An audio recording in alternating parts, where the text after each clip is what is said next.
Okay, on behalf of the Festival of Sporting Cars, welcome to this inaugural race meeting at Sydney Motorsport Park, South Circuit. And we're lucky to have a fine day after the rain overnight. And Charles Jardine and his team have got a fantastic entry of 170 odd cars ready for this meeting today. And one of the features of today's meeting is a tribute to the sorely missed Warren Weldon, one of the Festival of Sporting Cars masters. Warren, of course, as everyone knows, has a long background with motorsport and particularly with Studebaker cars. So you'll have noticed a number of Studebakers here today, and those cars will be part of the tribute to Warren. Warren, of course, raced Studebakers at Bathurst on a number of occasions with Bert Needham, cars entered by Needham Motors. There's a series of Studebaker Larks, which famously were very quick in practice and often the first few laps of the race, but struggled with the brakes through the course of the event. But a really memorable part of those great Bathurst races, and we're lucky to have the actual last car raced by Warren at Bathurst as part of today's event and supported by the Studebaker Club members in their cars. It was run by Bert Needham. Of course, Bert Needham Motors was the entrant, and the younger Bert Needham raced a number of Studebakers at Bathurst with Warren in early years.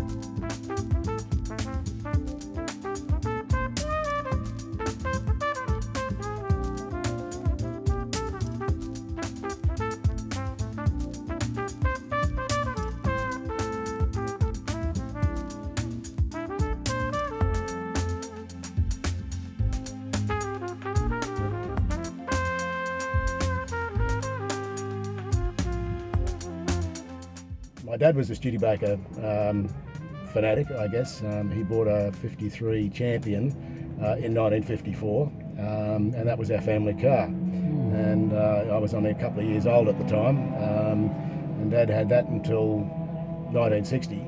And unfortunately, he had to sell it at that stage. But his interest, remained with Studebakers, and he bought a GT Hawk in 67. And ironically, that was the year that this particular car that we're sitting in first raced in Bathurst.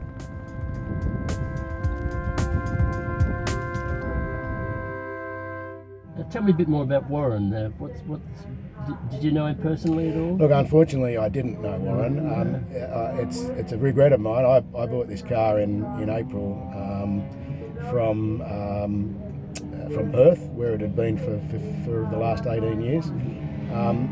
I guess my reasons for buying it were that I had a family history with Studebaker. My father passed away in 1980, the same year as Bert Needham did, ironically. And I guess that while I've been collecting cars for many, many years, and I had a number of Studebakers myself in my earlier years, when this car surfaced, I felt that it kind of ticked all the boxes as what I wanted. It was a Studebaker. It was a car that my father and I both coveted at the time when we saw it race. It had Bathurst history, and it was in particularly nice condition, having only done 33,000 miles from new. Since I've had it, basically all I've done to it is put it in the Bathurst livery of 1967, and I did that as, I guess, sympathetically as I possibly could. Perhaps a little bit of poetic license, because we only had photographs to go from, but I guess in these days of computer enhancement and imaging, we were able to set a photograph of the car in '67 over the photograph of the car today, and set the decals and stickers, as close as possible as we could to that year. Unfortunately, I don't have any photos of the rear of the car, and if anybody has any, that would be terrific, of it appearing in 1967. I particularly chose 67 because it was the first year the car raced, and it was also the year that it had its best performance, coming third in class behind the two Falcon GTs, and 11th outright, which I think for this car was a pretty good result. Warren Weldon was what they call a master of the Festival of Sports Cars. In other words, he provided his expertise, knowledge, racecraft, etc., to people that race today, and he would give his time freely to instruct those people that weren't as experienced. As I said, my regret was I didn't know Warren personally. Obviously, I had seen him at these meetings, but I'd never taken the time to actually meet him. And unfortunately, when I bought the car, Warren was gravely ill with pancreatic cancer, and he was in palliative care. After this car ran at Bathurst in '68, which was the last year it ran at Bathurst, Warren went his way. He actually went to motorbike racing and became quite successful in motorcycle racing, and then basically went into business and did things that people do. He was only very young when he raced this car, and so he went his own way. Bert, on the other hand, kept his dealership, and this car was proudly displayed in his dealership for quite some years. It remained his personal car.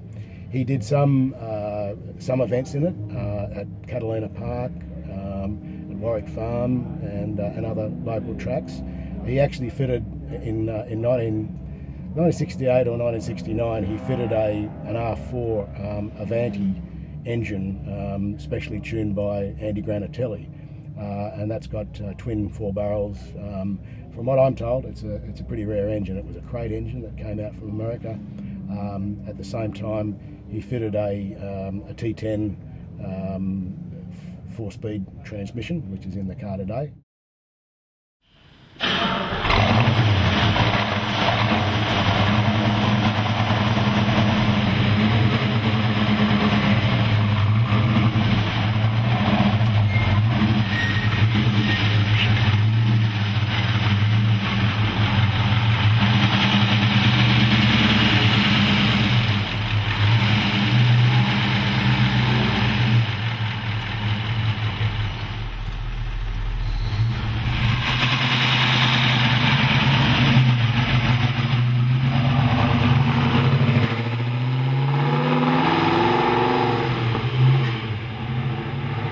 In effect, we've got its whole history from, when it actually came here to today.